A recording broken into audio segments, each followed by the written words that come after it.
Welcome to The Megyn Kelly Show, your home for open, honest, and provocative conversations.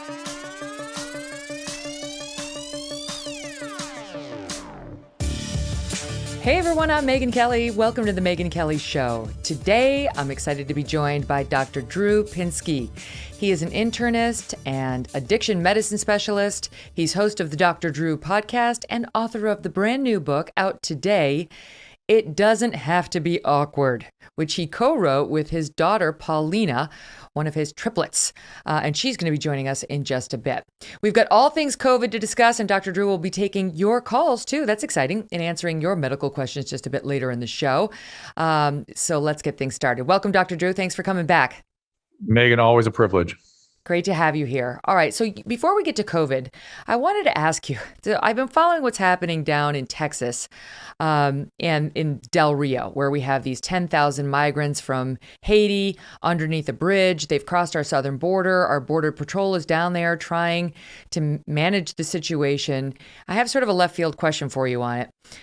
Because what happened down there was these folks they're coming across the border in record numbers, and they say it's because they believe they have a better chance now than ever before of being allowed to stay under Joe Biden. And we're not equipped to handle them. You know, we don't have resources down there. They have no running water. These guys are bathing themselves in the water down there. It's very unsanitary. Women are giving birth. I mean, it's a nightmare situation for those involved, those trying to keep the peace and keep things. These are people who are going to have to be processed and for the most part deported.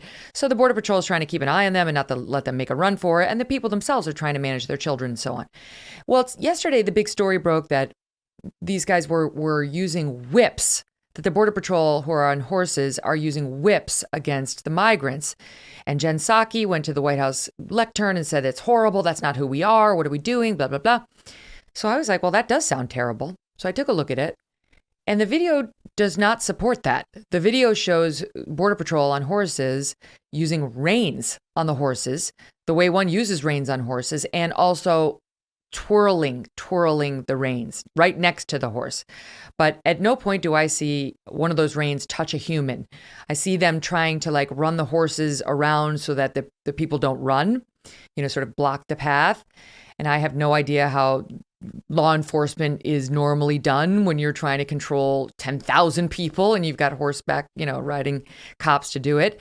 But my point is, even when it came out that these are not whips, that these are Border Patrol agents put in a terrible position by our government, these guys are just trying to do what they've been hired to do.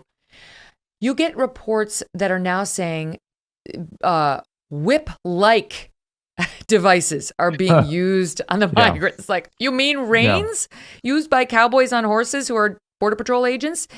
And to me, it speaks to something in the human psyche that just refuses to let go of a narrative that one has chosen to embrace, right? Border Patrol agents are bad. Migrants are good. Any attempt to stop migration across the southern border is racist, is bigoted. And you know what I mean? And it's like it all sort of plays into this pre-existing narrative. Yeah. And I'm watching the media refuse to let it go. And your thoughts on that? What makes one incapable of wrestling with new additions to one's factual knowledge? Put simply, it goes under the rubric of cognitive dissonance, right? There are cognitive distortions of all type, but cognitive dissonance is so alive and well today, it's unbelievable. When you come up against an opinion that differs from your own and you find yourself unable to adjust your priors, blaming the source or blaming the ad hominem individual who happens to be giving you that information, those are all signs of cognitive dissonance. And to me, there's a more simplistic way of looking at all this. It's simply how fake news is generated and perpetuated. I get to see this all the time. Anyone who's been the object of a story in the press, and particularly in social media, knows what this is. Because you know how far the story escapes reality, and then you see it swirl as though what has now escaped reality is the reality. And that is what makes fake news fake. I would argue that cognitive dissonance is an evolutionary glitch in our brain. But this idea of stories that are divorced from reality becoming the reality, I think that's a thoroughly modern phenomenon of social media and this propagandistic media in both directions that seem unable to get off these things they call narratives. I remember when I was arguing with a journalist friend of mine, she kept saying, well, what's the story? We have to find the story. Sometimes stories distort. There's not a story always. There's just the facts of the matter. Facts, unfortunately, in a post-structuralist world, don't seem to matter, do they? Mm-hmm. No, you're so right. I mean, I've seen people on both the right and the left, young reporters say, I don't understand the angle I'm supposed to take on this. It's like, well, why don't you just try reporting the facts rather than trying to figure out the angle that will please your audience? Yes. What happened to the truth? What happened to it? It's just gone. Objective reality is gone. And I understand that in post-structuralism, the only truth is subjective and political. But I had to laugh to myself. I was listening to a podcast with a very fine French philosopher. A young woman was saying, the Americans confuse us so much. They're preoccupied with French philosophers from nearly 100 years ago, 70 years ago, who have been sidelined as completely irrelevant and wrong. And we have adopted those as some sort of a crucible around which we're going to organize ourselves. The French are just shaking their heads. Mm-hmm. And it's so irritating to me and look, if pictures emerge or videos emerge showing that clearly, then they should be condemned. That's not okay to do, but we're not there. It's amazing. As you see the videos, people they refuse to let it go because it reaffirms. Same thing with that Covington kid on the steps of the Supreme Court. For me, a rational way to do that is to go, boy, that's an image that is tough to digest, and think about how it makes us feel. It makes us think about all these other things as opposed to going, that's the fact. How we feel has become a substitute for fact. And that is a very dangerous place to go because feelings are often quite a distance from anything factual. Whip-like devices. You mean Crazy, reins? Right? I'm like, I'm a city slicker, but even I know what reins on a horse look like. Okay, let's talk about COVID. There was a study out just hitting the news this week, and it was roundly criticized on Twitter. And this one was from the CDC. And it didn't go along with the narrative that a lot in the media and on the left which is that we like lockdowns and we like mask mandates and we like vaccine mandates and we like things that are more restrictive if it's in the name of fighting COVID. But the CDC put out a paper that found the BMI, the body mass index, this sort of measures how much fat you have on your body, amongst 430,000 children. This is a big old study, 430,000 children, rose significantly between March and November of 2020. Yeah. It rose at nearly double the rate before the pandemic. Kids got a lot fatter during the quarantine and the pandemic, and even post-quarantine, because we ended quarantine, let's say, May, June, especially among elementary kids. As well as those who are already a little overweight or obese. And another study said the numbers are especially bad for kids who are Hispanic, Black, publicly insured, and low income. One expert said the trends here are, quote, staggering. So yes, on Twitter, people were like, oh, you're trying to downplay, this is ridiculous. So kids got fat, they'll lose the weight. No, this is a real health risk to children. Well, not only is it a real health risk to children, it's the primary health risk of COVID, right? And so if they're really interested in reducing the consequence of COVID, that has a significant impact on that. The other thing that people rarely talk about is that these sorts of parameters like BMI can really be a sign of emotional distress and trauma. And I would argue that this is just the beginning of data that's going to begin to pile in on the profound emotional impact this all will have had on our children, particularly, as I think you and I have talked about before, the 8 to 15-year-old age group has just been profoundly affected. And I don't know how we get back from it. Who knows what the long-term effects are going to be? But to me, this is just more evidence of the effect, which is something I've been screaming about from the beginning, which is, please consider the risk-reward analysis. Whenever physicians do any sort of intervention, just because these are non-pharmacological interventions, the so-called lockdowns and whatnot, don't mean they can't have deleterious consequences that could outstrip the benefits, or at least prepare for those adverse consequences and don't pretend they're not happening. So all last year, my daughter, when she was in school, had to sit at lunch and not speak. She was not allowed to Wow. speak for an entire year at lunch when she Wow. was in the Oh my fourth gosh. grade. They would put Oh on a my movie. gosh. It's like, oh, what do you have to complain about? It's a movie. I don't want my kid watching a movie at school. Half the reason you send Wow. him there is to deal with social situations, figure out how to navigate those with other children. Now, this year we've graduated to she can speak if she screams at the top of her lungs because there are thick plexiglass walls between her and the other students at lunch. Same for my sons. They're and all of my three children who are in that age group you just mentioned, between 8 and 15, they're actually between 8 and 12, are having the same thing where if they want to speak to friends at school, they have to scream through plexiglass, and they get in trouble if they try to lean back to talk to the kid behind them, right? Which is the only way they can find to socialize. You Wow. can't tell me this isn't creating permanent damage. And these are kids from a mom who's very like, this is bullshit. We're going to have to do it. Like, don't panic. They're not COVID scared, but they're annoyed. And this is going to have some effect on my kids, never mind the ones whose parents are terrified. Right. So there we go. So we don't yet fully know the full effect. And the other thing I would ask people is to, again, when you're trying to figure out a risk reward, what is the reward? What's the benefit? I don't know if you saw Scott Gottlieb's interview recently, but he Mm-hmm. reported that when the whole 6 feet distance thing emerged, that was completely arbitrary. There was It was no made up. scientific evidence for that. There was something for 10 feet, but even that they didn't really have much good resources to justify. So they just picked 6 feet as something that people would probably be willing to swallow and probably would work. It's incredible. These are capricious, random recommendations, limited benefit, massive effect. And the same, I'm not anti-mask. I have no problem wearing a mask, but everybody, masks aren't 100% effective. The data ranges between 9% and about 15%, not zero, but 9 to 15%. Don't behave like it's 80 or 100%. It's maybe 20% at best. And so, again, fine if you want to risk all these adverse emotional impacts that are necessarily going to happen. Mm-hmm. What I'm joined today by Dr. Drew Pinsky. He's hosted so many great shows; it's hard to list them all. Loveline among my favorites, and he's got a new book out today with his daughter, who's going to be here in a moment, called "It Doesn't Have to Be Awkward." Can I ask you about the new Pfizer news that they're now testing the vaccine on ages 5 through 11? Again, Yeah. I've got 3 kids right now in that age group.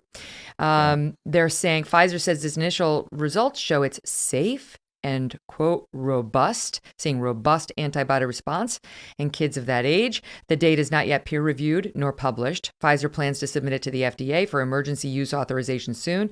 Could be authorized for younger kids in a matter of weeks.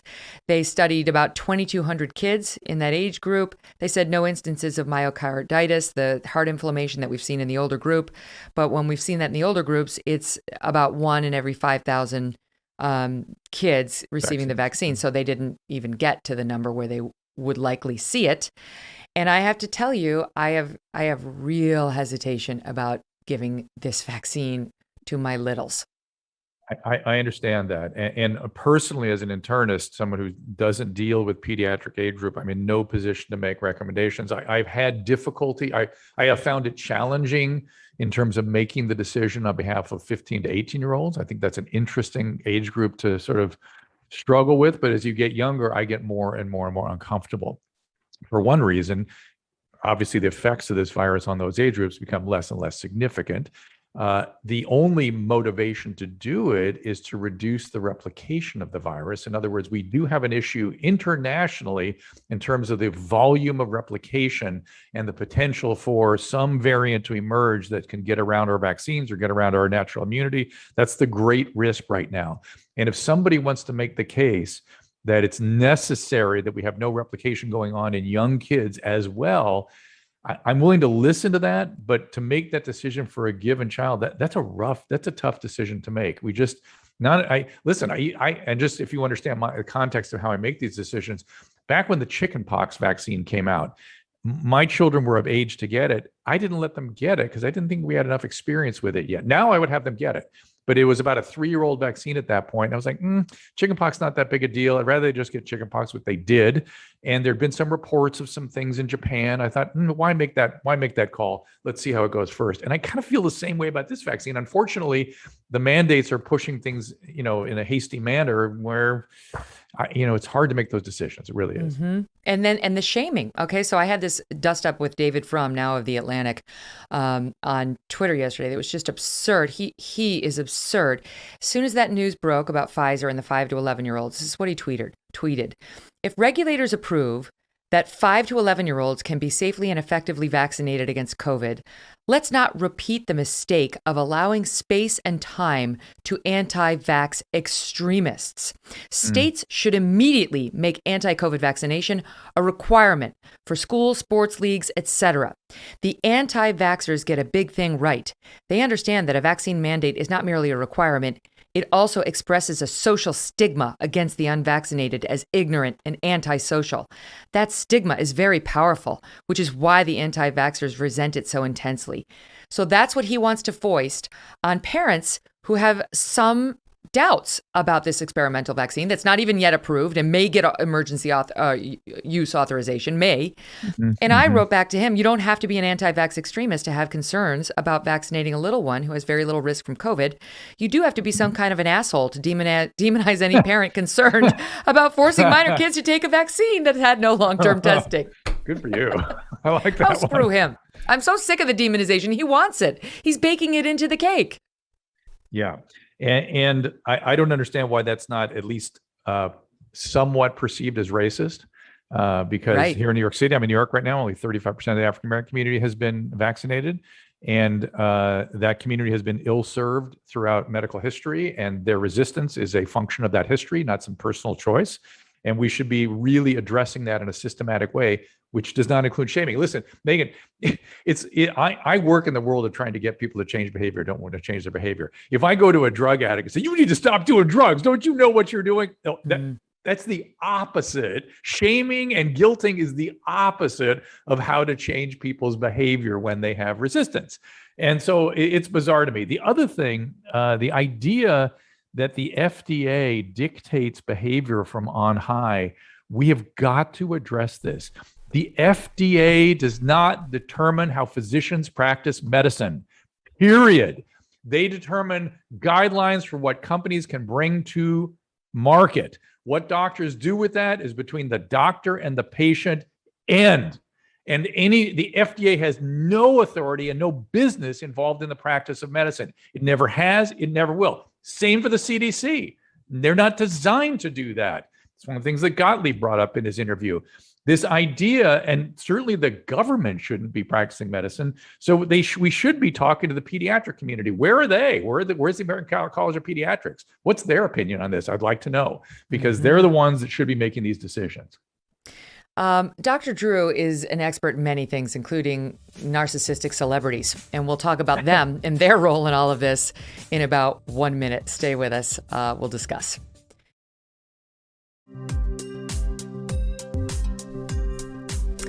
Welcome back to the Megyn Kelly Show, everyone. I'm back here now with Dr. Drew Pinsky, internist and addiction medicine specialist, not to mention host of the Dr. Drew podcast, co-authoring a book out today called It Doesn't Have to Be Awkward, with his own daughter. And they cover everything, which you would think it's awkward. I'm going to ask them why it wasn't when she joins us in about one more block. But first, I want to ask you, Dr. Drew, about the disgusting hypocrisy we're seeing now amongst our leaders, amongst our public figures in dealing with COVID. We've talked ad nauseum over the past few days about AOC at the Met Gala and Mayor de Blasio and Upper West Side Congresswoman Carolyn Maloney without their masks on, trying to lecture everybody on social justice values and how to be better citizens. Meanwhile, there is a mask mandate, even if you're vaccinated inside the Met, but the rules don't apply to the rich and famous. You got San Francisco Mayor London Breed. That was the greatest thing I've ever seen. I mean, like her hypocrisy, not wearing that mask inside of the Black Cat nightclub, and the excuse was, I was feeling the spirit when I heard Tony. Like, all you have to do is just say, I was feeling the spirit when you listen to Tony, and apparently you can take off your mask or have a drink, have a cocktail within 50 feet of you, which is very likely in my case, so great.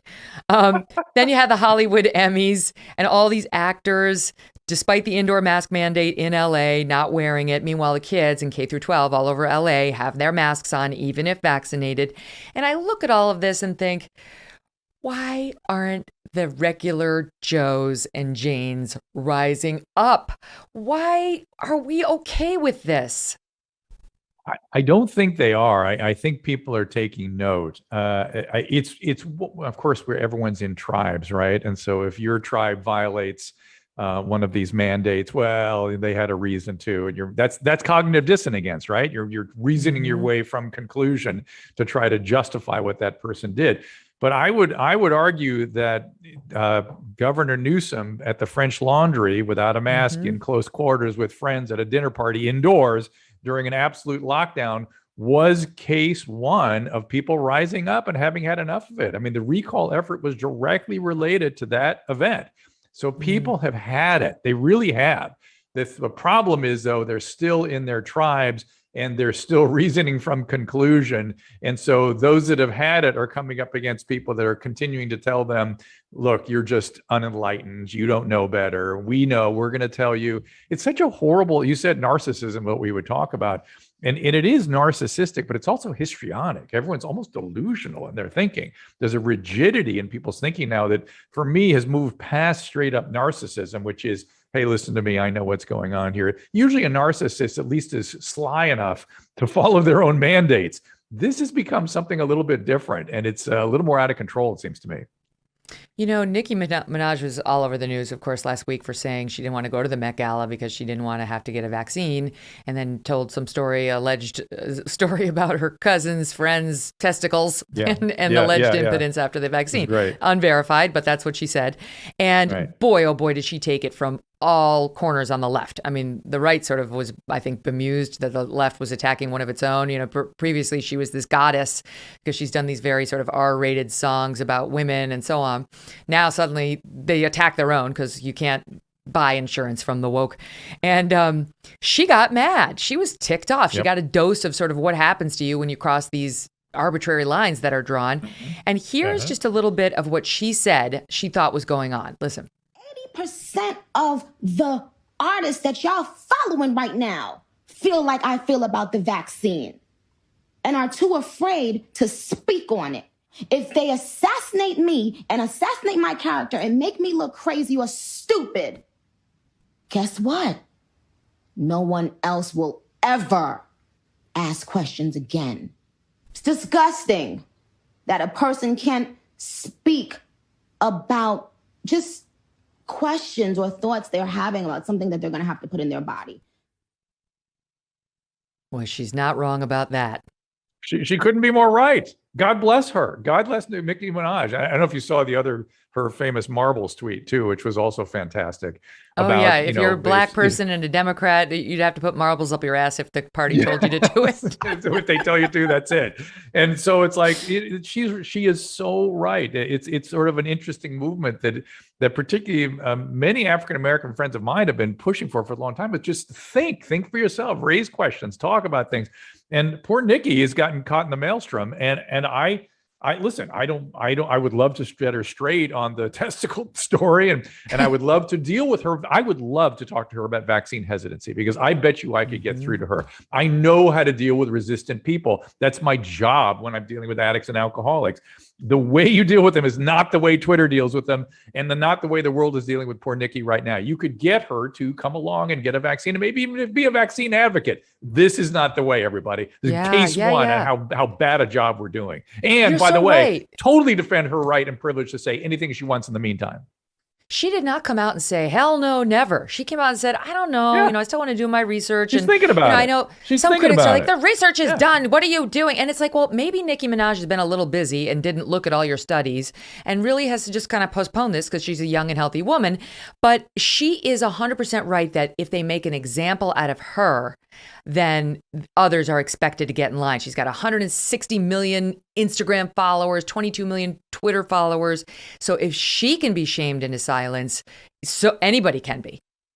That's right. That's right. And I think she is fighting on behalf of others who don't have the same position of power that she's in, who would like to be able to speak their mind. And it is this whole phenomenon that we've moved into. I don't know if you and I have really talked about this, but the idea that you can't speak, you can't talk. I'm so shocked that we live in a country. I just got back from France, and it's really interesting. In France, first of all, they've got the what they call the pass sanitaire, which is their pass for vaccine. For the pass, you can either show antibodies for natural immunity or go get a test. They're everywhere. You get a test for 20, $30, or you show your vaccine. And they're apologetic, like, sorry, we have to do this. We're trying to keep everybody safe. What's your choice? What would you rather do? Would you rather do testing or vaccine? Not, you're an idiot if you don't get the vaccine. They don't do that. Then what's fascinating that's happening is 18 to 28-year-olds are getting up every weekend in massive demonstrations against mandate.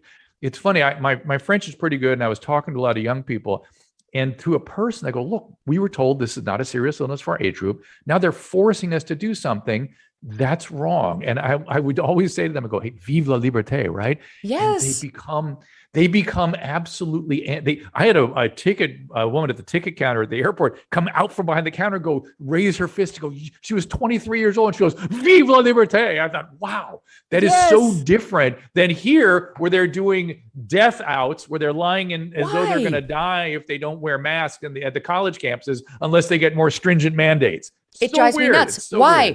I don't get, I see the French. I love what they're doing. I am vaccinated. I love the vaccines. I recommend all adults, if it's safe for you and your doctor didn't give you a reason not to get the vaccine.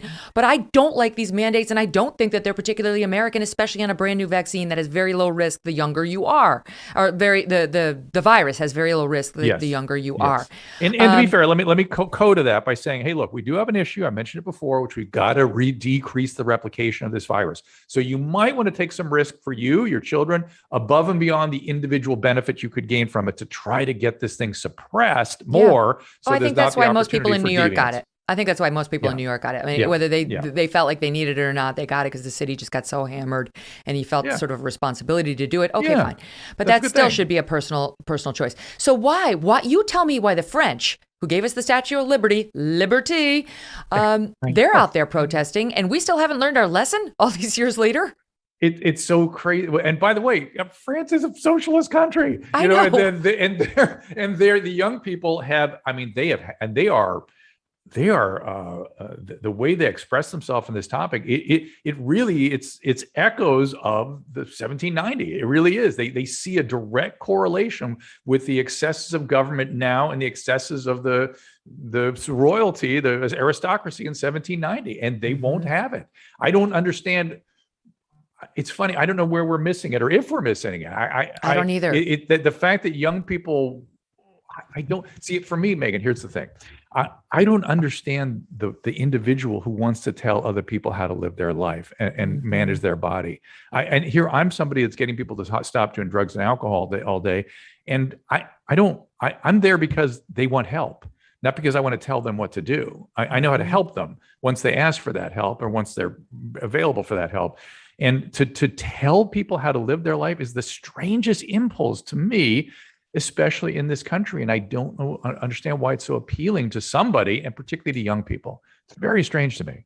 It's turned into, like everything else, virtue signaling now, and it's beyond personal health. It's crossed over into politics, and that's why we cling so desperately to our political tribes. And that's what this is all about, in a very weird way that we haven't seen. Italy, too, by the way, is now instituting effectively vaccine passports for everyone to work and so on, but recognizes natural immunity as an exception to the vaccine mandate. So we're seeing our European friends be honest about natural immunity in a way the United States has not. By the way, Europe too has said that 12 to 15-year-olds should not get the vaccine. They don't think there's the evidence for it yet. And for 16 and up, they say one dose, one shot to deal with the myocarditis. Let's be clear, to hang a little lantern on that. That's science. That's the digesting of science and having opinions based on currently available wisdom. This is not fait accompli. We know exactly what we're doing. There's one way to go and no other way. And this is where a lot of the resistance is coming from. People are aware that things are capricious and fluctuating, and are mandates based on okay, but maybe spurious considerations where they're not giving. The worst thing you could do to people who are resistant is not give them all the data.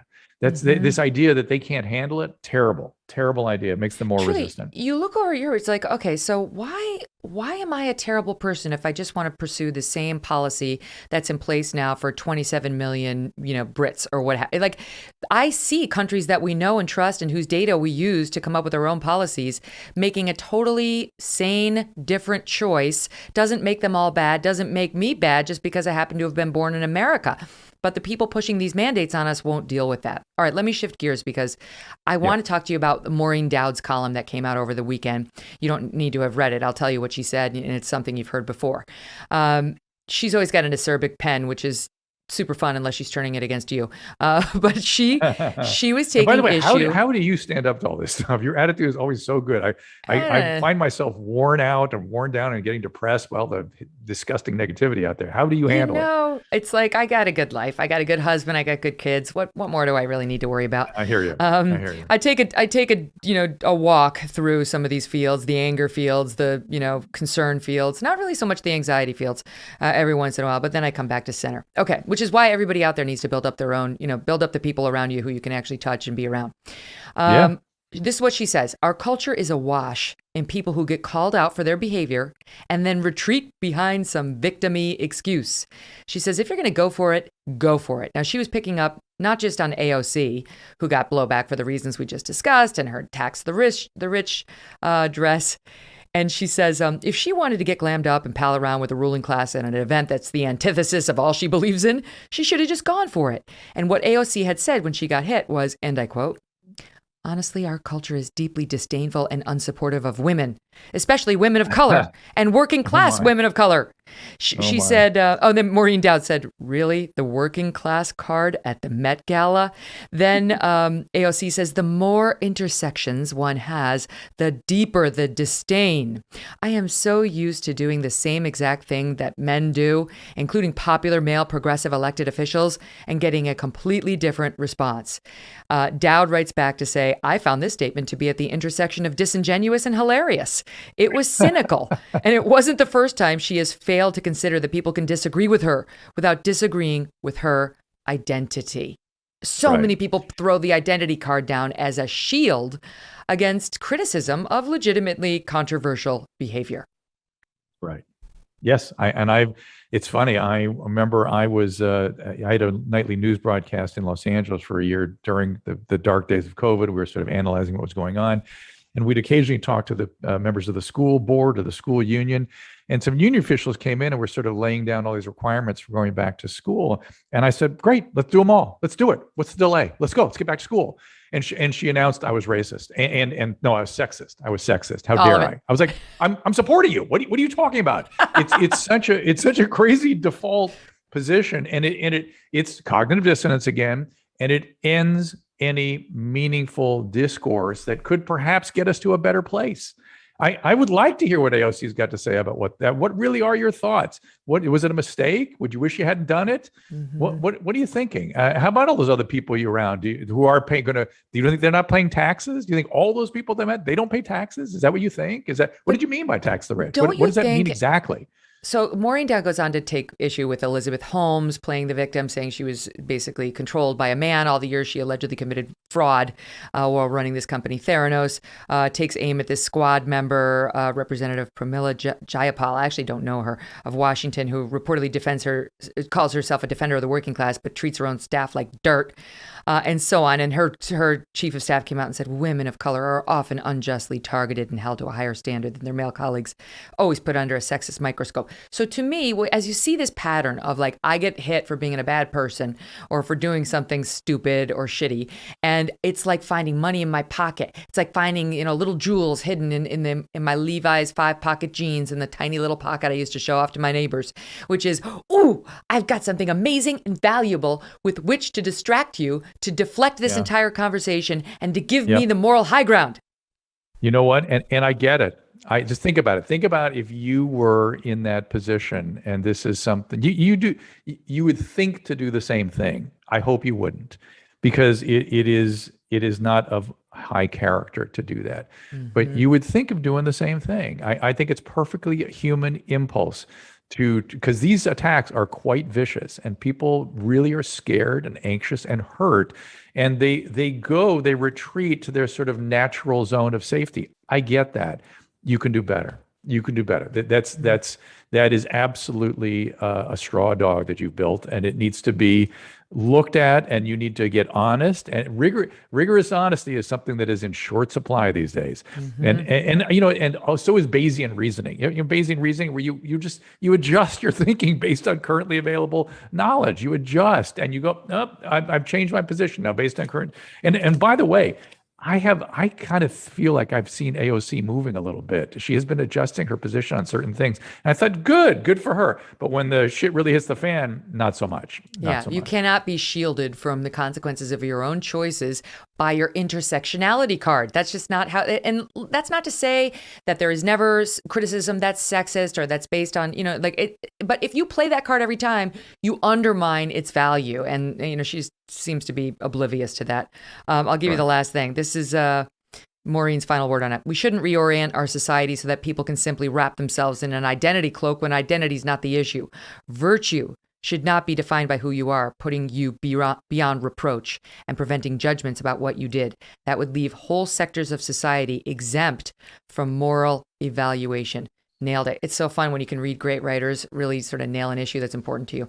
So you did that there. Okay, Dr. Drew is coming back in 1 minute. He's going to be joined by his daughter, Paulina, to discuss their new book, It Doesn't Have to Be Awkward. If you've ever wondered about how to talk to your kids about sex, dating, the awkwardness of turning into an adult, can you imagine if Dr. Drew was your dad and going through the sexual changes of life? The Pinskys have answers. Don't miss this. Next.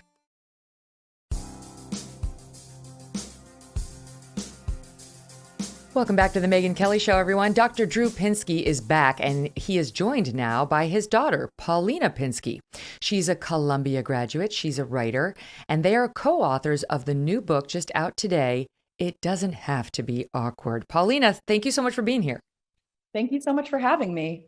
All right. So I have to tell you that this book makes me feel better about life, because if Dr. Drew can raise somebody who's as open and honest about their struggles as you, I feel like I can totally fuck up my kids and they're going to wind up just fine. I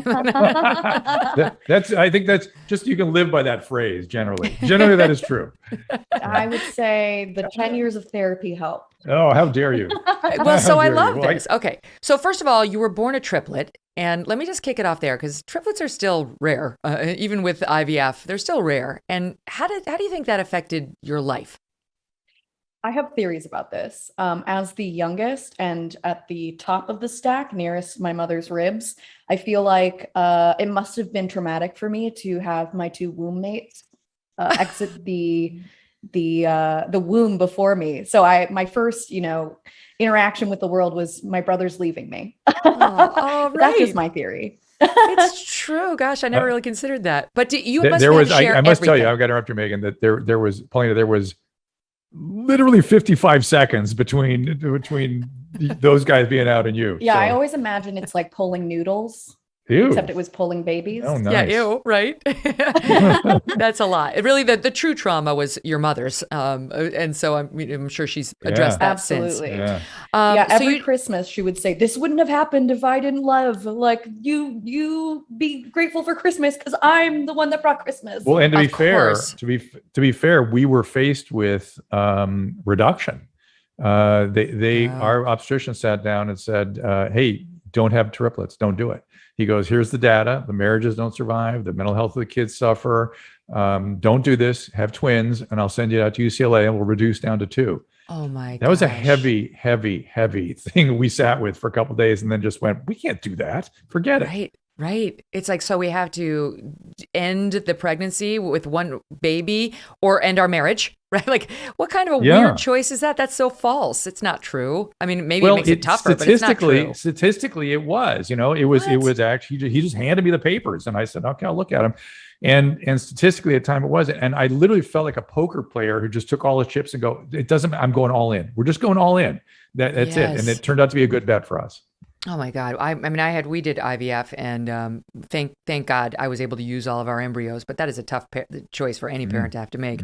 Okay. So let me talk to you about growing up Pinsky, because your dad, in addition to being a triplet. That should have been the title of the book. I know. That would have been a better title. which poses its own, interesting challenges being a triplet. But you've got a famous dad, and you talk in the book about sort of growing older and realizing that you have a famous dad, and then he's getting more famous and he's getting busier. And you are pretty honest about, forgive me, Dr. Drew, sort of an absentee dad situation and how that was not easy for you. Back to the title of the book, It Doesn't Have to Be Awkward. Is it awkward to write about that and talk about that with him sitting right there and sort of say, yeah, I needed you and you weren't there? Yeah, I've been working on a memoir for the past 5 years. So writing about my life is, routine for me at this point. And ultimately, because we have open discourse, I've been very vocal about the fact that his workaholism did impact all three of our childhoods. We were, obviously provided with privileges that are, incomparable for a lot of people in this country. And for that, I'm grateful. But ultimately, there was sort of this opening maw hole in which, dad wasn't there. He did show up for ice skating competitions. He did show up for football games. He was there for the big events, but the day-to-day was a little bit more mom's purview. Domain. That's the word I'm looking for. So I would Drew, argue did you know that? Well, I was aware that I was a workaholic. When she's talking really about when they were younger, before I started doing media, when I would get up at 5 a.m. and I would struggle to get home by 10 p.m. And that was, I had midnight or midnight. Yeah, well, later it was midnight, but it was I had multiple careers going simultaneously. I had a intensive care practice at a hospital. I had an inpatient medical practice, an outpatient medical practice. I was running medical services in a psychiatric hospital. I was running their addiction services. It was super, super, super crazy for many years. And that's the part where I feel bad that I might have been able to balance things out a little bit better. But that's, do you that's something think I have to bear. Back to the radical honesty, do you think it had anything to do with the fact that you had triplets at home? That is hard. And I mean, I joke. I used to be married to a doctor. Before there was Doug, there was Dan. He was a doctor, my first husband. And one of his doctor friends, and it's tough to be a doctor, but one of his doctor friends was saying when he leaves his house in the morning and sort of hits the security code, leaving the kids, all the many kids he had inside, he used to say, time to go to that spa called work. I didn't feel that way so much as I was in a panic. I had a depression era dad that sort of traumatized me around finances. And I lived in a panic for many years that I wasn't going to be able to support this family. All of a sudden, like I said, all the chips were in. We were this family of 5. All of a sudden, we went from this young, cool couple. We were, on our own. And all of a sudden, family of 5. I just put the pedal to the metal. And I kind of knew there could be consequence. It wasn't I was without awareness that my absence could have an issue. So I did the best I could. I just did the best I could, like every parent. How do you think it affected you, Paulina? One therapist would say, no, I'm just kidding. No, I think for me, I think it played out in my romantic life. I think for a long time I was, this is radical honesty, let's go. I would, pine over people who were emotionally unavailable, ultimately because I wasn't used to having a parent who was there to meet my emotional needs every single day. What age were you when that stopped, do you think? Because I'm asking only because to some extent, most adolescents do that kind of stuff, but True. Did it go well into adulthood? I would say like 26, 27 was around the time that I sort of and she's doing what every daughter of an unavailable dad does. Thank God I wasn't abandoning. I didn't leave because that would have been then the preoccupation. But which is I'm sorry. Put more meat on those bones, Drew. What she's doing what every daughter of an which is there are various ways of sort of talking about this and thinking about it, but there are things some people call love maps. They're things that we're fitted with in our family of origin and create those romantic fittedness. And if they were insufficient, the drive to fit that becomes even more powerful. And therapy is the way out of that. I'm grateful that you did that work too. Well, and in fact, by the way, I am. There's nothing. I know I'm not a perfect parent. When Paulina first told me she was in therapy, I was like, oh my God, I'm so that's so great. And you're participating. You can't imagine how many people there are in this country that do go into mental health services but don't participate. You have to be in the experience in order to get something out of it. And I was just so grateful. I thought you were going to say, I was like, oh, thank God you're going into therapy where they'll definitely blame it all on your mother.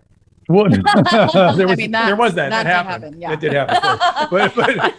But it was more that I was rather than feeling guilty and sad, I was grateful that, oh my gosh, she's grabbing onto this. Good. I Yeah. know I'm not perfect. So good. Totally. I love therapy. I've been in therapy for years, and I recommend it if you're at all interested. It's just it's sort of a gift you give to yourself.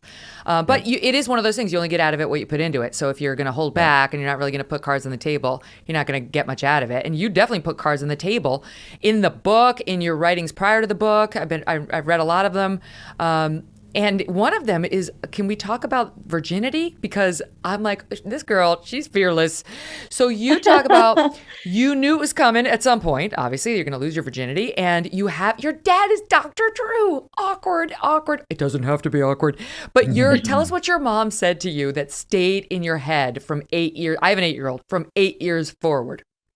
We were driving to ice skating practice to Burbank, California.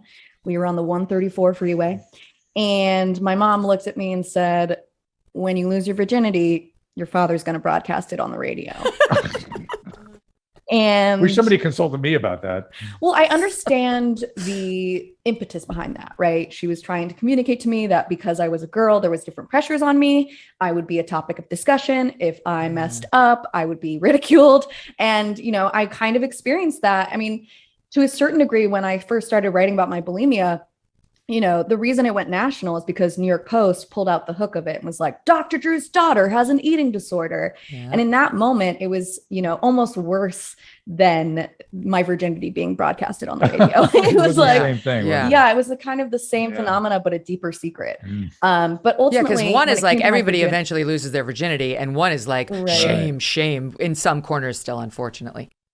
Yeah, absolutely. And, I think because I have proximity to my father's platform, it's been very important to me to speak honestly and authentically about these experiences, because I can't be the only one, dealing with purity culture or dealing with eating disorder / body image issues. Mm-hmm. And so it's been sort of foundational in my writing practice to practice radical honesty and really be transparent about, what I've been through and what it means to be in proximity. And I was smiling to myself, Megyn, because I've gotten used to it. I just sort of tighten my gluteal muscles and prepare for the whatever punch comes my way. Yes. And but you have a more authentic relationship.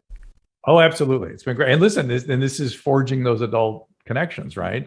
And again, that's what our book ended up being about. We really, it's not about all this stuff so much, although this does get in the book. That will be in the memoir. Yeah, that's more than memoir. It's more about, this book was written for sort of, what would we say, 14 to 20 year olds? 14 to 20, and how helping them navigate relationships. It really was originally about consent. It's a primer on sex, on relationships, on crushes, on bullying, on teenage life. Yep.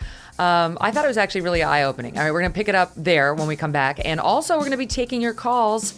Call us at 833-44-MEGYN, 44-MEGYN. That's 833-446-3496. Don't go away.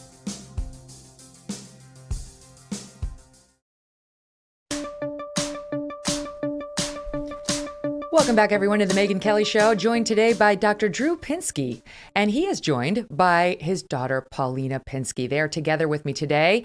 She's a Columbia graduate, a writer, and they are co-authors of the new book, It Doesn't Have to Be Awkward, out today. In about 20 minutes, we're going to be taking your calls at 833-44-MEGYN, M-E-G-Y-N, 833-446-3496. So let us know if you've got a question on your mind today. But I want to go back to Drew and Paulina with the story, Paulina, of you as a competitive ice skater. That was a big, big piece of your life for many, many years. And not surprisingly, it I don't know if we can say led to, but involved what ultimately became an eating disorder for you. Very open about that. What would you say caused? I would say it is in the fabric of the ice skating culture. I would say, your friends are your competitors and your competitors are your friends. And, I was actually speaking to a childhood friend of mine last night who's actually in one of my writing workshops. And we were talking about how dieting was a means of bonding with your friends and how you would dole out secrets with each other. I think ice skating honestly is on the track of needing sort of an exposure like gymnastics. I'm sort of waiting for that moment to happen because I think that it's a really toxic culture. But ultimately, it really fed my performance spirit, and that's really where I learned how to be a performer. But ultimately, I couldn't talk about it for years and I couldn't write about it. And it was a very incredibly painful, complicated relationship, ultimately because ice skating was the foundation of my identity for 13 years. And some of those relationships were very powerful and important. The coaches. I mean, my coach, Erica Shore and Barbara Sussman, they are mothers to me. And, they fundamentally helped me move through my childhood, my adolescence in a way that, really fostered my spirit. And then, there were the coaches who were like, you gain weight here and, you got to lose weight and all that stuff. But ultimately, why couldn't you talk about it? Was it the culture of ice skating? Like it's shameful to talk about it, or because you didn't want to let it go? If you talk about it, it's the first step toward letting it go. Yeah, I mean, I think that weight loss and thinness is sort of the subliminal messaging of the entire culture. Well, right? but I mean, you're trying to get off the ground with, and do these incredible things that. You're hurtling yourself off the air on a toe pick and then landing on a toe pick. And then landing on a razor. Crazy. It's like insane. Crazy. It's such an insane thing. Yeah. You shouldn't be doing that anyway. No big deal. Yeah, I mean, I just have memories of mothers being like, how much do you weigh? My daughter weighs this, like there's very much a toxic, specifically, I, Tonya is my favorite ice skating movie because awesome. Allison Janney, excuse me, is the quintessential ice skating mother, just like the kind of shrew like woman with a parrot on her arm, like yes, literally. that is the, when I would walk into the ice rink, there would be a pack of mothers smoking cigarettes. And, they would stop whispering when I would walk up and I'd be like, are you talking about me? And these are grown adults. And I was, 14. And so this is why I'm waiting for ice skating to have its day in the sun. Ultimately, because point. I think you could write a book about that. That's really interesting. Or you should write an expose. You should go contact other ice skaters and get them to talk to you. I'd read that. I'd put you back on. Okay, fantastic. Yeah, I tried to write a piece about it last spring and nowhere would pick it up. Ultimately, because I think there's an investment in keeping ice skating sort of this pristine princess-like sport. Well, what's interesting to me is the mom thing. That's an interesting observation because what I saw was it was a way for moms that were immigrant or lower middle class to try to propel their daughters into a different strata. Yeah, and they would not let go. They were just wild about it. So I mean, one of my dear friends, your mom Mariah Nagasu, who landed the triple axel at the Olympics, we were in the same preschool together, and there's video footage of us at the Esmeralda dance recital, and I'm like twirling around, flirting with the camera, and Mariah's doing beautiful tendus. And so to me, there was always like a very clear distinction of like who was going to make it, and for whatever reason, I was like, Mariah's going to the Olympics, and I'm going to college. Like that is our trajectory. But going to college for ice skating is good too, right? I mean, is there an ice skating at college? I don't know. Is that one of those sports you can take to? Okay. There is. It's a club sport. Yeah. And originally when I was 14, I was like, I'm going to go to Columbia and be on the ice skating team. And then I kind of gave up on the Columbia team, went to Barnard, didn't realize that it was part of Columbia. And then I joined the rugby team. So different trajectory. That's hilarious. Wow. Yeah. Probably very few people have that exact line. So, but can you talk about this? Your mom was high not five on that one. She was not sort of the working class mom looking to sort of make it for the family through you. You guys had already made it. And there was some conflict there. Like you write about how when you told your mom that you'd been forcing yourself to throw up, and one time it was 8 times a day when you had stayed home on spring break, her response was, we're going to get your teeth checked. And I wondered, because man, you are so honest. Like it's very brave of you to talk about this, given that your dad's famous for mental health talk and so on. So what of your relationship with your mom and how that played into the eating disorder? My mom and I were both invested in ice skating. It was the foundation of our relationship. She would drive me to, every ice rink in Southern California, which is the largest network of ice rinks in the country. 5 o'clock in the morning. 5 o'clock in the morning. I have memories of being 9 and her waking me up at 4 a.m. and just dutifully combing my hair, and me, manifesting early signs of OCD that would eventually manifest as an eating disorder. But I would make her do my bun 8 times and I would just scream at her. And, that was early anxiety playing out, but it was kind of this routine that we were in, right? And the singular goal being, we got to get her on the ice, we got to get her to perform. And for a long time, it really was, as a triplet, I needed my thing, right? My brother Douglas was playing piano, my brother Jordan was good at math, and I was the ice skater. And so what became a hobby or an activity was swiftly an identity. I write about my relationship with my mother, which is, leaps and bounds more communicative and stronger because I have written about it. And ultimately, I think it's a privilege that my parents allow me to write about it and don't disown me.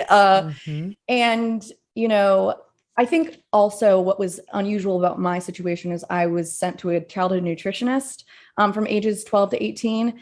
And I think that was really where the nexus of the eating disorder this culminated, ultimately because I was getting weighed every week. I was being told what I can and cannot eat. And ultimately I have a lot of resentment for that nutritionist because there was never a moment in which she questioned my motivation or checked in with me or anything. Ultimately, she was invested in a paycheck, which is a symptom of diet culture. So ultimately, I had my go around with diet culture in a very extreme way. And figure skating was the motivation behind that. At least. So how did you get out of it? Because it's so hard to break an eating disorder. My freshman year of college, started watching other people eat. And I realized that other people were able to feed themselves based on instinct rather than controlling portions or, obsessively weighing themselves or whatever it was. And so it was because I was taken out of my childhood context that I was able to see that I was the unusual one. And as you cited earlier, it was my freshman spring break. I went home, and the emotional reality of being home and, trying to differentiate myself as a New Yorker and being in Pasadena and kind of forced back into this space in which I felt like I was a different person. Ultimately, I purged 8 times in one day. And that was when I was like, oh, something is wrong here. And so I went to my school's mental health services. They gave me a list of referrals. And thankfully, I was paired with an amazing therapist who incorporated feminism into my care. And ultimately, I feel really lucky because a lot of the ways we treat eating disorders is by, setting them to a clinic and sort of focusing on gaining weight and focusing on meal control. And I had none of that. It was more like, how do you feel? How do you remain neutral? How do you feed yourself based on instinct? And for a long time, that meant eating spicy tofu pad thai every single day. But then, that didn't feel good anymore, right? And it was because I had spent so many years abstaining and restricting that I kind of went overboard. And then once I started really feeling better about myself and more attuned to myself, I was able to learn how to feed myself based on instinct. And so intuitive eating and feminism were central ideologies in my recovery. I've never heard anybody say that before. How feminism, like what? Just helping you see how this objectification of you as an ice skater, as a young woman, was feeding into unhealthy body images, or what? Absolutely. The way in which I was internalizing patriarchy and performing for patriarchy, right? The idea of Eurocentric thin standards being held above all else and trying to achieve that. Like even as a cis white woman, I wasn't able to achieve the standard without, fully breaking myself. And so ultimately feminism, intersectional feminism, allowed me to understand the way in which I was perpetuating a system that I wanted to break free from. Oh, that is fascinating. So, I'm sure your dad's told you, or I'm not woke and I'm not really into the whole woke thing. But I love hearing that it worked to perform some radical good in your life. I can hear how and why. Absolutely. I think feminism was central to my evolution of self. And, I went to Barnard, which is like feminism mecca. And, Yeah.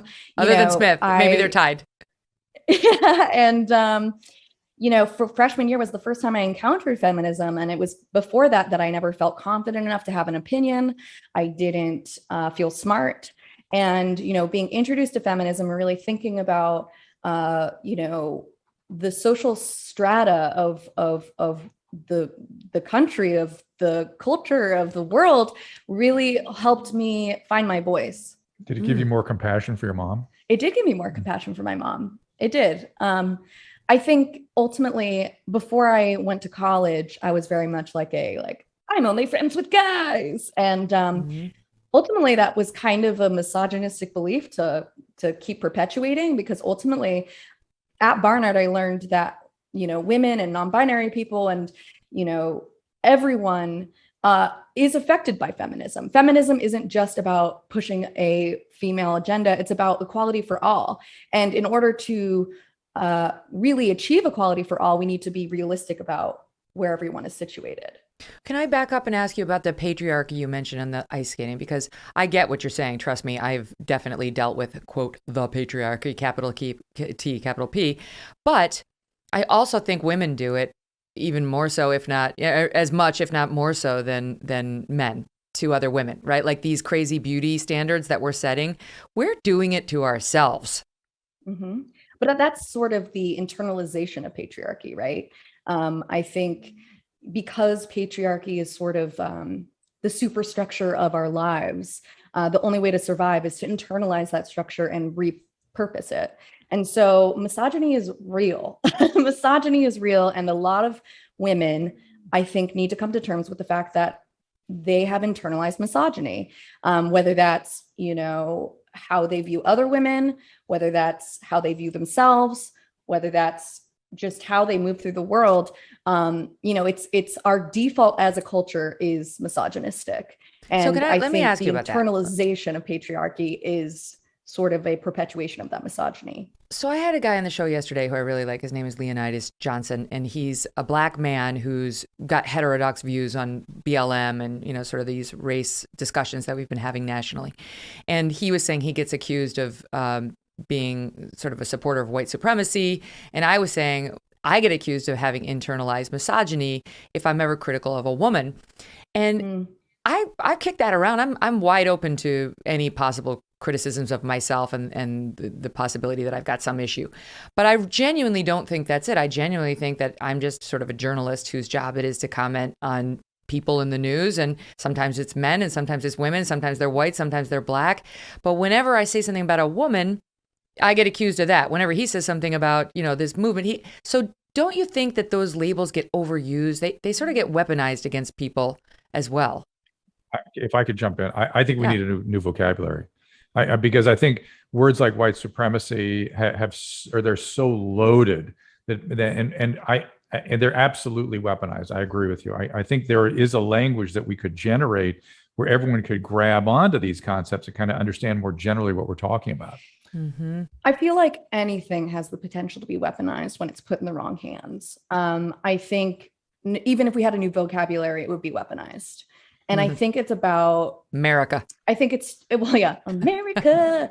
I think it's simplistic to say if you're a woman and you criticize a woman, that's misogynistic, right? Like that's just reductive and not necessarily true. To not criticize a woman because she's a woman is misogynistic. So yes, that's how I feel. That's how I feel too. It's like, don't baby her. Like she can take it. I don't like it when people treat women like they're delicate flowers. Yeah.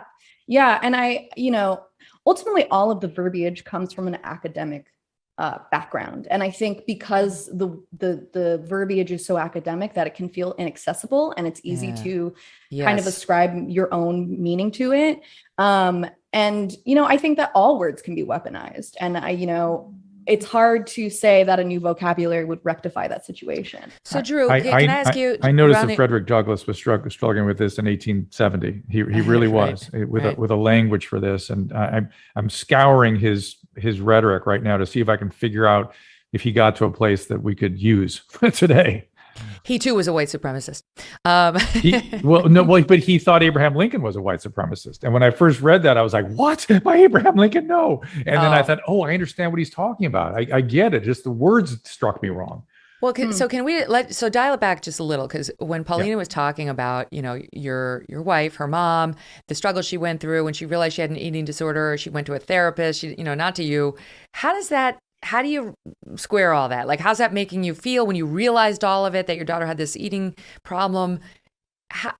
What did that bring up for you as a guy who's been a therapist and encouraging? I had an immediate reaction. My reaction was I was sad that she had an illness, right? I was sad that she was not well. But I was so grateful that not only had she on her own gone out and gotten treatment, was clearly benefiting and embracing treatment. Yeah. I was so grateful. Listen, psychiatric illness, mental health issues, medical illnesses, we are human beings, we're biological entities. Shit happens. It happens to all of us. It happens to all of us. All of us. The difference is, and by the way, and then people came after me. Well, you didn't even know your daughter has eating disorder. It's like, yeah, that's the point.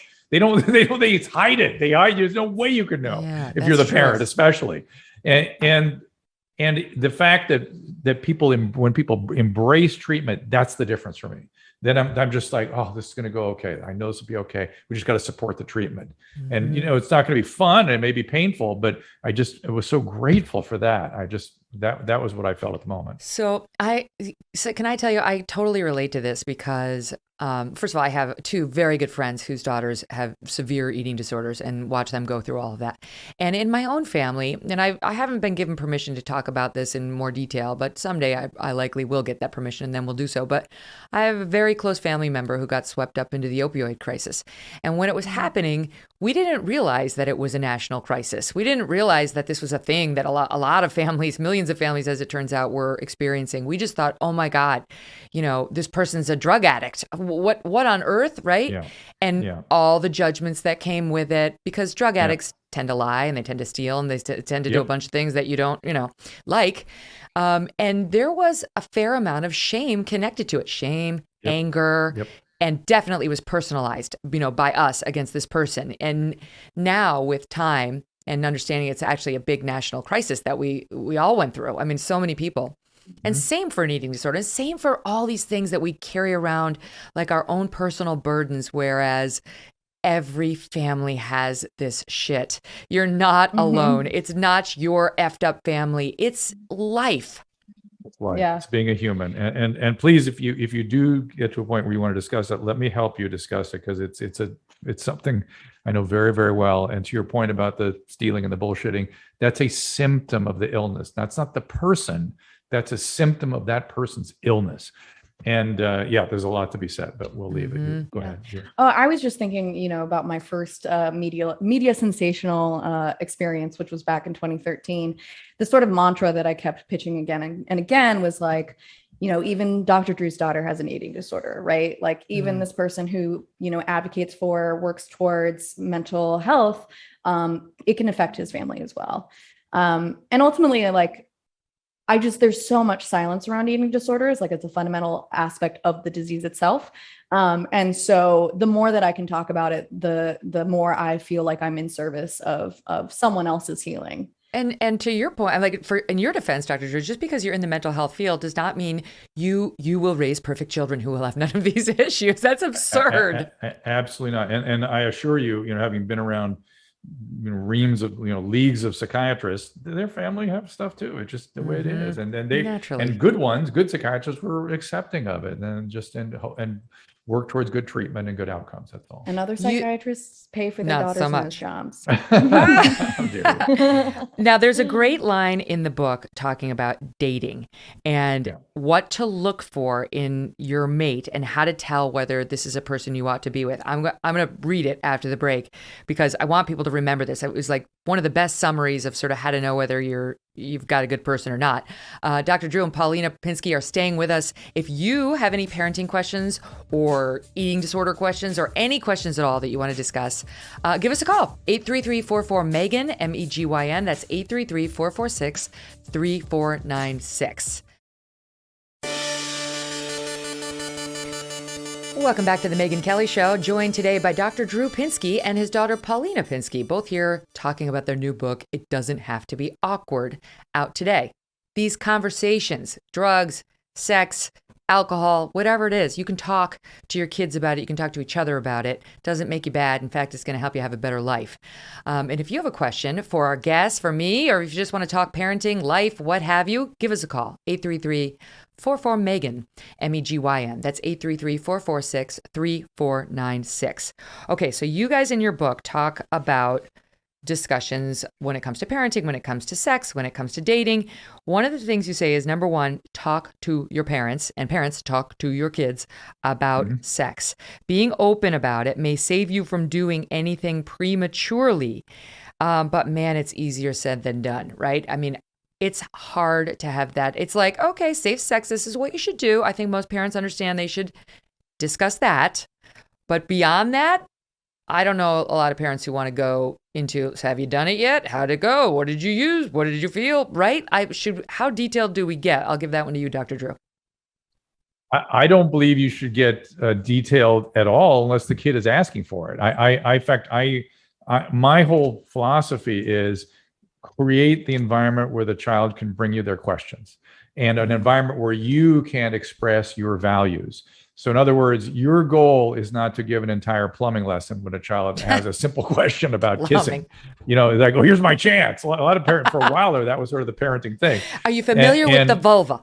No. Yeah, no, that's right. And it should be, did I just answer the question?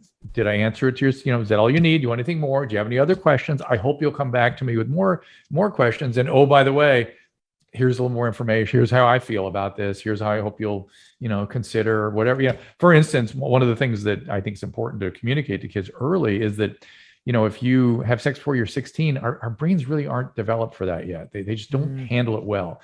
And so 16 is a good threshold, just sort of, and oh, by the way, if you do have sex, here's, what I feel about relationships and what context that should happen. I have a question. I have a follow-up for you on that, because my kids actually asked me the other day when I lost my virginity. I was like, what? Look over there, okay. Something shiny. Right. So this is, I'm glad you brought this kind of thing up, because I haven't answered this one in a while, which is whatever you did or did not do, you are not under any obligation to share with your kids when they are under the age of 21. Never lie. Don't ever lie to your kids. Okay. But if it's something that you wish you'd waited, let's say, then your response should be, we're not here to discuss what I did or not do. Here's what I expect of you. And that's what you're going to get back is, oh, that means you had sex. Blah, blah, blah. It's like, we're not, it has a totally different impact than going, well, honey, let me tell you, when I was 15 and it wasn't so good. And here's what happened. Here's how I felt. Not good. Get out of bounds. Because whatever you did, if you share that with your kid, you're issuing them a license to pick up where you left off. Okay, so this is my follow-up question, because you and I had this discussion last time about underage drinking, and you said with your triplets, and now I've got one of them here, so I can verify this, that you basically said, if I ever find out that you were at somebody else's house boozing it up and the parents know about it, you better pray that I don't find out, because I'll be outside with a megaphone calling the cops and put the fear of God into your kids about that scenario. And God forbid you would never be the house hosting such a party. Paulina, confirm or deny? The parents had to actually serve the beer. So the kids, then I'd be hauling the parents out. Okay. The kids I know are going to do their thing. But did I say that or did I not say that? You said that if you get arrested, I'm not getting out of jail. Oh, I said that too. I really internalized that. I mean, I was terrified. Before the age of 18. That was unfortunately, as I told you, because of my experience, that was my goal. I just got to make sure we get through adolescence. That's what we got to do. I mean, when we had, a drug and alcohol talk at school, it was my dad giving the talk. So, it didn't make me popular at parties. Right. Didn't really get invited. The sad fall. Which was painful. Yeah. But ultimately, I went to college, I started experimenting, I started pushing it too much. And, I really hear the importance of waiting developmentally. Like, I'm glad that my brain was booze free for the first 18 years. Mm-hmm. But ultimately with this book, I also wanted to give advice on to how to engage with it in a harm reduction sense, right? How do you move through these substances? Because inevitably, a lot of us choose to partake. And so, we have guidelines in here about how to enlist people to surround yourself with, how to check in with yourself, how to take your temperature and really tune into reality and what is happening. Well, and a big piece of this, remember, this book started as a consent book on the heels of Me Too, when there was a lot of confusion with young people about navigating consent. And we emphasize again and again and again, you cannot render consent when you are intoxicated. You cannot do it. It's not possible. Now you talk about dating and how to figure out who to date. And I like that you talk about focusing on yourself, pursue your own passions. I've said this to the audience as well. Like the way you become a more attractive person just in life, to yourself, to your friends, to a potential mate, is to be interesting, to be interested, and to be interesting. And so that's really the number one thing you need to focus on. But you talk about that too and say, real friends and romantic partners, though kind, worth having, will come if you do that. And you're not big on hookup culture. But here's the line I loved. How people treat you shows you how they treat themselves. If they treat you like dirt, you best believe their internal monologue is intolerable. I love that. That's going to make me feel so much better whenever somebody gives me a hard time from this point forward. That's so true too. It's obviously true. If they're hateful to the outside world, they're hateful in their own heads. And I would argue that those are that was me. Yeah, I was going to say those are your words. But I would say, and we live in a time when people are projecting hateful impulses onto everybody, when really it's something they worry about in their own heart, and they're seeing it everywhere else, almost to the point of delusionality, as you and I have discussed before. But be careful when you see hatred elsewhere outside of your body. Look for it inside. That seems brilliant to me. One of the things you sort of base the book around is TCB, trust, compassion, and boundaries. And these should be the rules basically for all of our relationships, trust, compassion, and boundaries. Can you just expand on that a bit?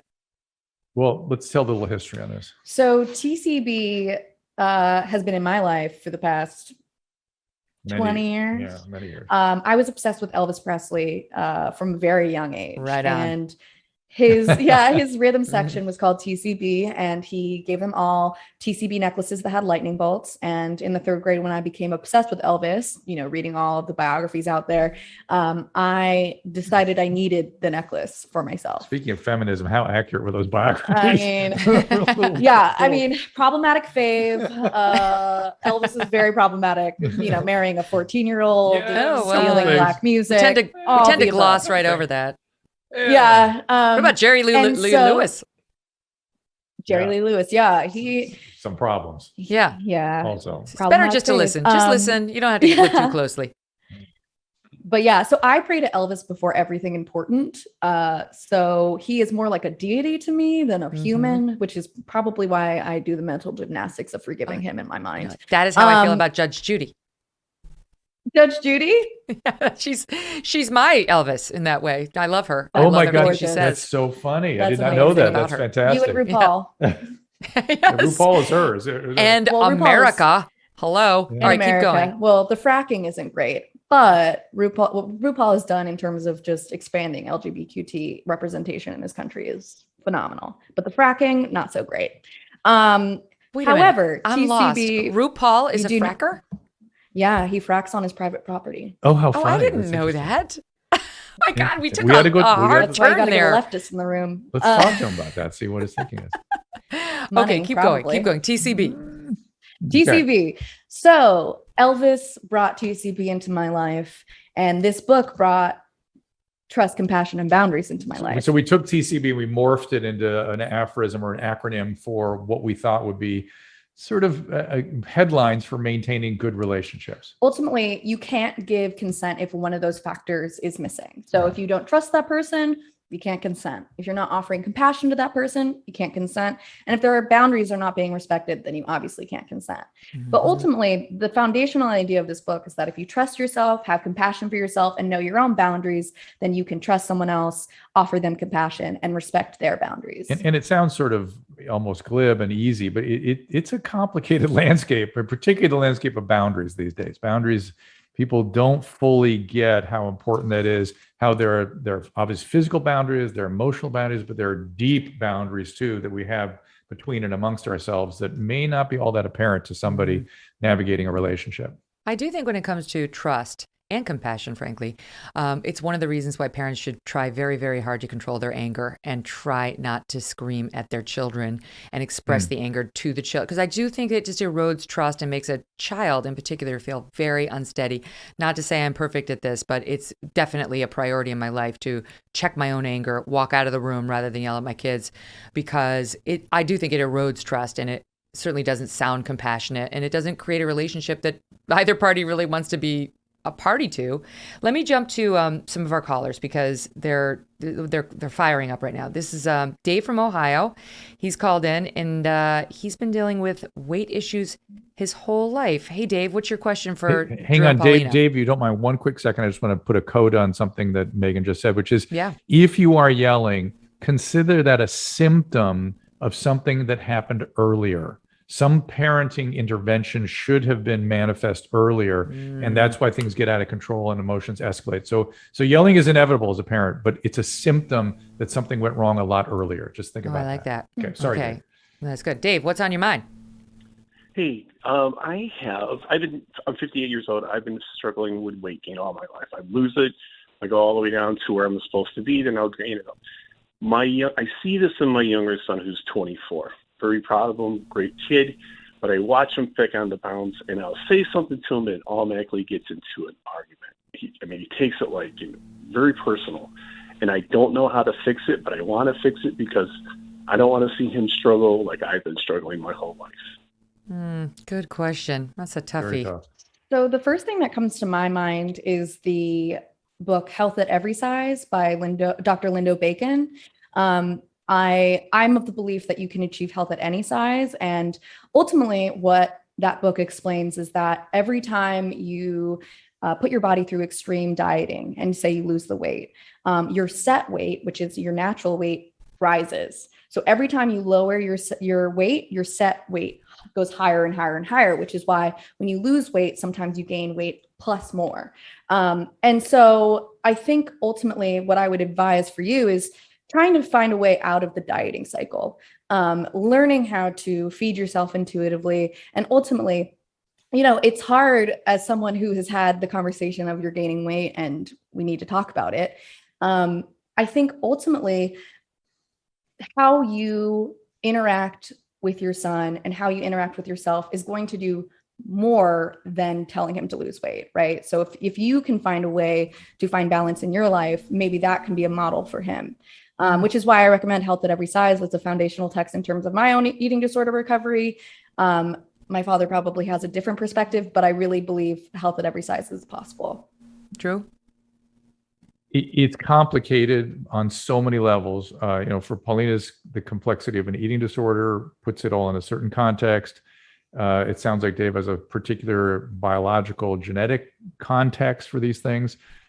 And I don't want to over medicalize it, but I would just say that Paulina's advice that if you can, it's like, for me, it's like a family where the addiction's in the family, the parent in recovery does more than anything else. And so her advice of you coming to terms in a more balanced way with your eating, I think is a reasonable way of modeling something for your son. To get into it with him like this, you see, creates more trouble than not. I also do believe that it's good to get allies in, other non-parents talking to the child if it's important, the pediatrician, whatever, coaches at school, that kind of thing. But you're coming at him directly will be very difficult. I agree with you on that because I don't know that I have to be honest, Paulina. I don't really believe in health at any size because I come from a family that's been dealing with obesity on many levels, and I've seen what it can do to people's health, actual physical health. But I also think we live in America, And everyone here understands the pluses and minuses of weight gain, right? Of being overweight, of having a high BMI. I mean, like, this is not difficult information to receive as a person who grows up in America. And I would say, like, as a mom of young kids, I'll help them understand these are healthy choices. This is what, this is what this food will lead to, whatever, sugar, not so great, blah, blah, blah. But once they've gotten that information, I would not intervene. Like, if my daughter, let's say, I'll pick my daughter because we have different standards for women, of course, when it comes to weight.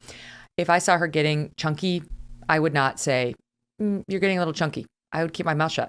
I wouldn't say it because she knows. And one thing I can tell you, having, grown up with a family of obese people, they know.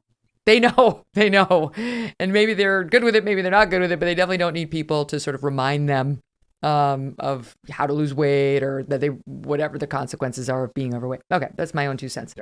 I like this. This is fun. I like different opinions too. Okay, let me get to, this is kind of interesting. Terry in Missouri, she's got a question about therapy. Terry, hi. Hi. First, I want to say, Megyn, I'm so happy that you're on Sirius XM. Thank you. And I'm glad you have Dr. Drew there and his daughter. And so Dr. Drew, your daughter hit on something, which is wonderful at her age because I'm 62 and I'm trying to figure some stuff out. And my problem is finding the right therapist, I guess, with whatever specialties in their title. This is my situation. So it's taken me a long time to figure. I reflect a lot. I was married 26 years. I was married to a workaholic. And while I didn't think that was a bad thing, I thought, oh, that's good. He works hard. Mm-hmm. My father was an alcoholic, right? So through the years, though, I found my problem, and I understand what your daughter was saying. No, you got to cut to the chase. I've learned this from Dr. Laura. Okay. I'm sorry. I know, I love her too. Okay, so I just need to know what therapist, because Dr. Drew, you said a person has to work through that, where I quit picking people that are unavailable. Okay, really, for a relationship, whether a workaholic, alcoholic, blah, blah, blah. And I have that problem. All right, let him answer. Right. Two things. I do believe that trauma-informed therapy is extremely important if you have alcoholism addiction in your family and you've had unavailable or abandoning parents. I think that's traumatic enough that trauma-informed therapy can be very helpful. So ideally, you want somebody, in my opinion, LCSW, PhD, after their name, PsyD, LCSW, PhD, PsyD, with training who specifically says they have trauma-informed therapy, ideally with alcoholic family systems. And then you yourself should go to a program called Al-Anon or Adult Children of Alcoholics, and you'll find people who have very, very similar histories of your own. You'll sort of understand the landscape a little better of what you're dealing with. I like that.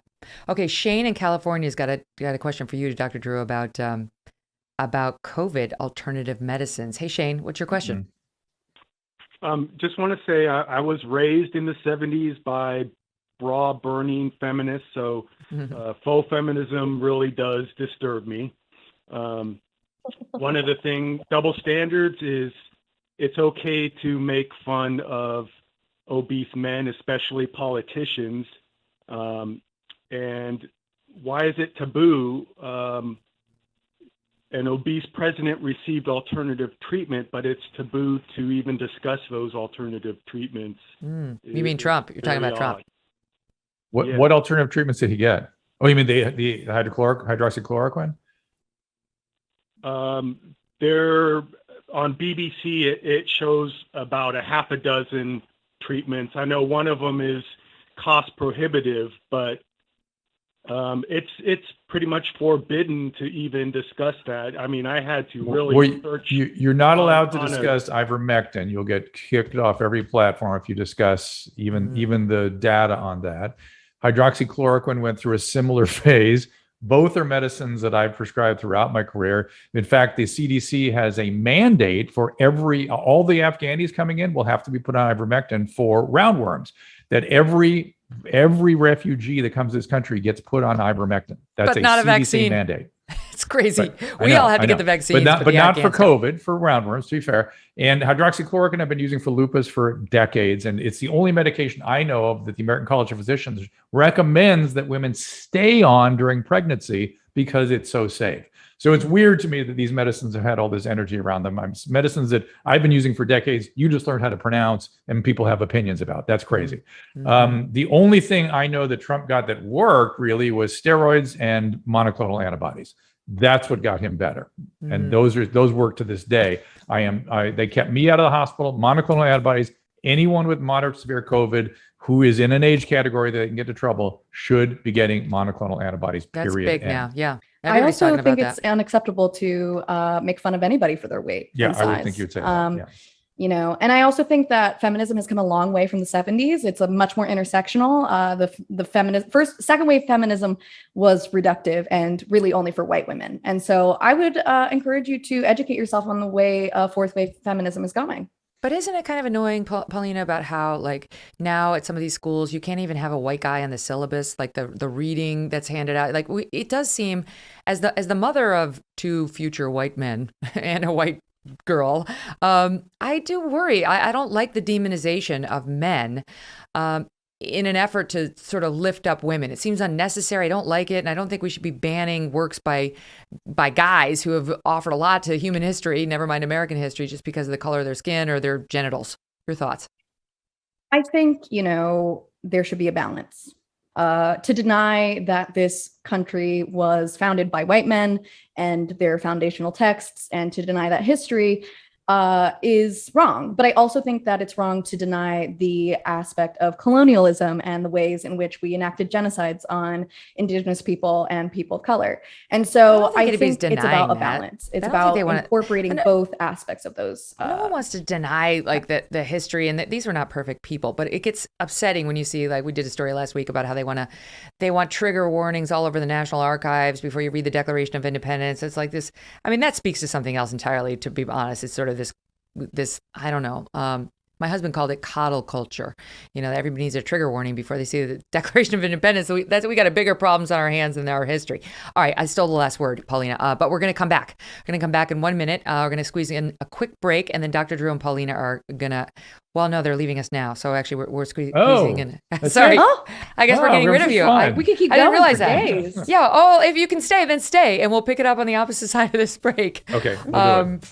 Yeah, because you can, it's called It Doesn't Have to Be Awkward. You got to buy the book today. And by the way, you should also check out their website, premiercollectibles.com/awkward. Love that. Calls are coming in, and we'll take more right after this break. 833-44-MEGYN, MEGYN, 833-446-3496.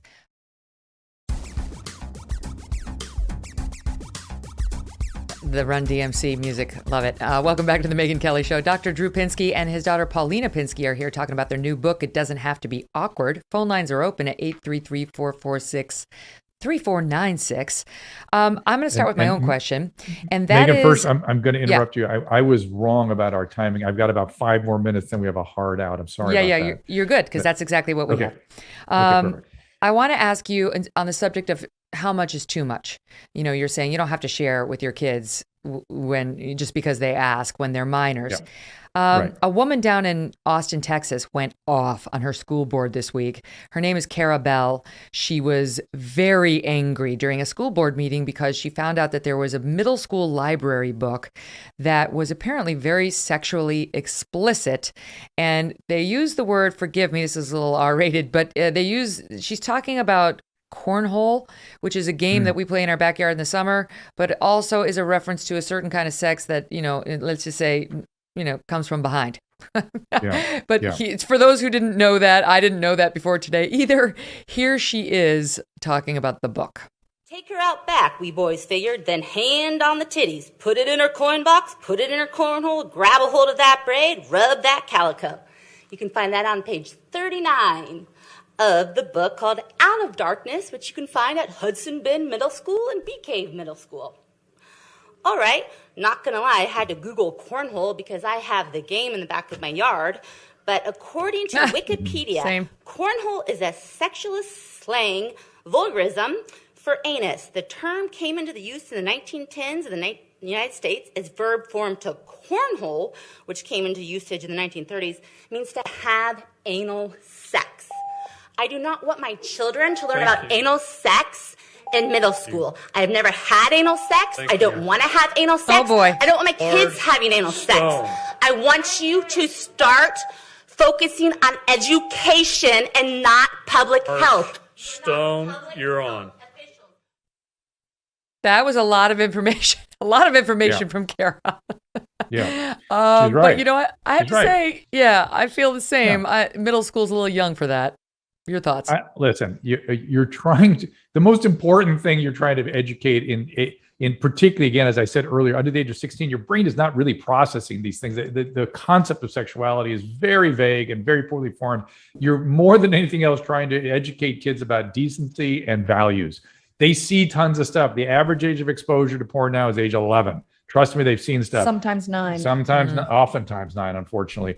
And it's about processing this material, not amplifying it and making it normative necessarily. It's just creating a sense of decency and values and how to navigate relationships. All right, well, good for her for speaking up. All right, let me get to Vicky in Arizona, who's got a question about her daughter. Hey, Vicky.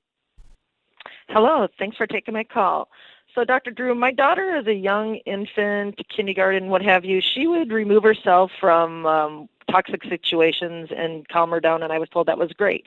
But as she grows older in high school, she would have friends, but then if they didn't treat her the way she felt to be treated, she would just cut them off, and I find her doing that in college too.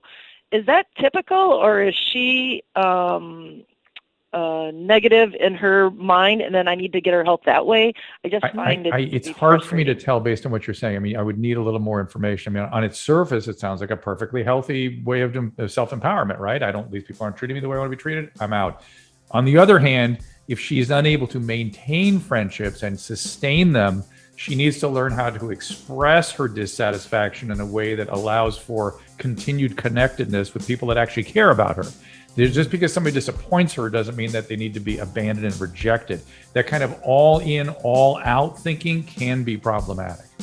You guys, this has been so fun. I have to say, I think, Paulina, you may be the first truly woke person that we've had on the show. And so it was brave of you even to do that. And I love hearing your perspective. I love your relationship.